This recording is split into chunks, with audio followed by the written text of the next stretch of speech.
السلام علیکم۔ امید کرتا ہوں کہ آپ سب خیریت سے ہوں گے۔ آج کے ہمارے لیکچر کا عنوان ہے اردو شاعری کا عہد زریں، اردو شاعری کا سنہرا دور، ایسا دور جس میں اردو شاعری نے بہت ترقی کی ہو، کمال تک پہنچی ہو، تو اس کو اردو شاعری کا عہد زریں کہتے ہیں۔ آج یہ ہمارا عنوان ہے، اس پر بات کریں گے کہ اس دور کو کیوں عہد زریں کہا جاتا ہے، سنہرا دور کہا جاتا ہے۔ یاد رکھیں، ایک غزل کا سنہرا دور ہے، اردو غزل کا، اور ایک ہے اردو شاعری کا۔ تو اس میں اکثر طلباء کنفیوز ہوتے ہیں یا اکثر ٹیسٹ میں اس طرح کے سوالات آتے ہیں۔ تو اردو غزل کا جو سنہرا دور ہے یا عہد زریں ہے، وہ غالب و مومن کا دور ہے اردو غزل کا، جبکہ اردو شاعری کی اگر ہم بات کریں، اوورآل جتنی بھی شاعری ہے، صرف غزل نہیں، تو میر سودا، درد، میر حسن، ان شعراء کا جو دور ہے، اس کو اردو شاعری کا عہد زریں کہا جاتا ہے۔ کیوں کہا جاتا ہے، اس پر اب ہم بات کرتے ہیں۔ اس دور میں تین اصناف نے بہت ترقی کی۔ میر تقی میر نے غزل، مرزا رفیع نے سودا نے قصیدہ، اور میر حسن نے مثنوی کو بام عروج پر پہنچایا۔ تو دیکھیں، تین بڑے اصناف، مثنوی، غزل اور قصیدہ، ان تینوں کو اس دور ہی کے شعراء نے بام عروج پر پہنچایا ہے۔ غزل دیکھیں، غزل پہلے بھی موجود تھے، دکن میں غزلیں لکھی جاتی تھی، شمالی ہند میں بھی، یعنی دہلی، لکھنؤ، ان علاقوں میں بھی غزلیں لکھی جاتی تھی۔ شرف الدین مضمون، شاکر ناجی، شاہ مبارک آبر، جتنے بھی شعراء تھے، میر تقی میر اور سودا سے پہلے، انہوں نے بھی غزلیں لکھی ہیں۔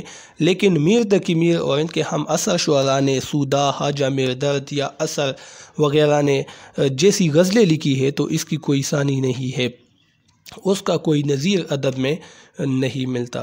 تو غزل کو انہوں نے خوب جدت بخشی ہے۔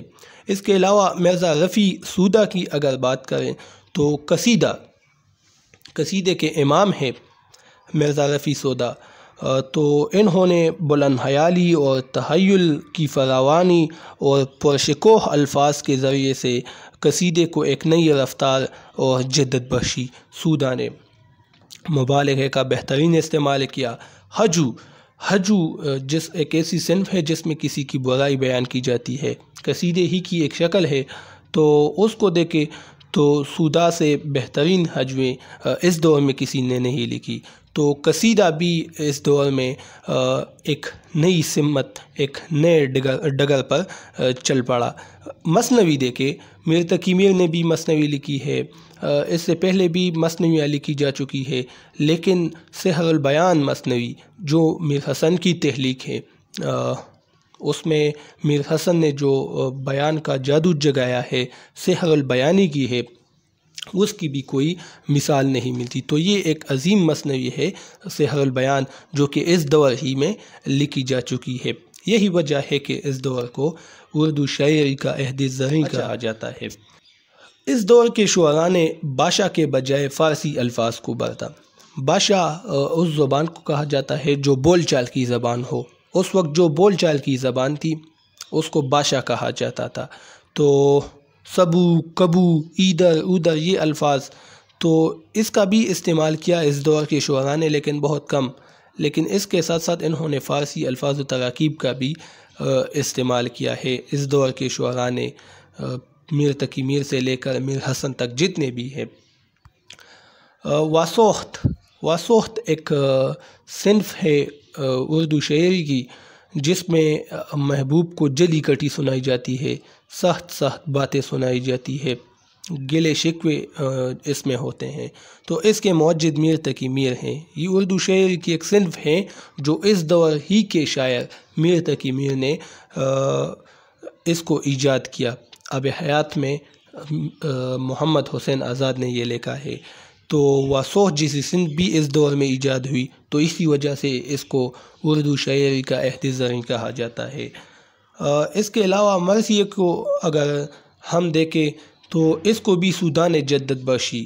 مرثیہ اس سے پہلے بھی تھا، یہ سندھ موجود تھی، دکن میں تو بے تحاشا مرثیے لے کے جا چکے ہیں، لیکن سودا سے پہلے شعراء کے یہاں مرثیہ صرف مذہبی فریضے کے طور پر موجود تھا۔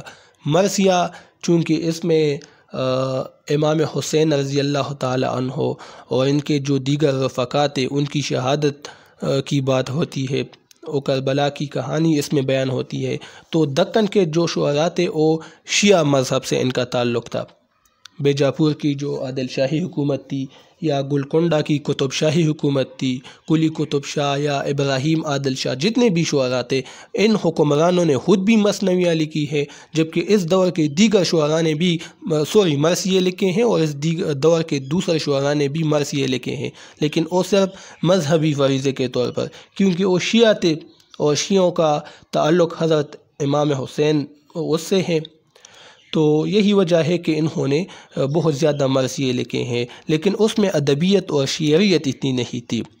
مرزا رفیع سودا نے پہلی بار مرثیے کو مسدس کی حیثیت فراہم کی۔ مسدس اردو نظم کی وہ قسم ہے جس کے ہر بند میں 6 مصرعے ہوں، تو سودا نے مسدس کی شکل میں مرثیے لکھے، اس میں شعریت پیدا کی، اس میں ادبیت پیدا کی، تو مرثیے کو بھی ایک نئی راہ دکھائی اس دور ہی کے شاعر نے، سودا نے، تو اسی وجہ سے اس کو اردو شاعری کا عہد زریں دور کہا جاتا ہے۔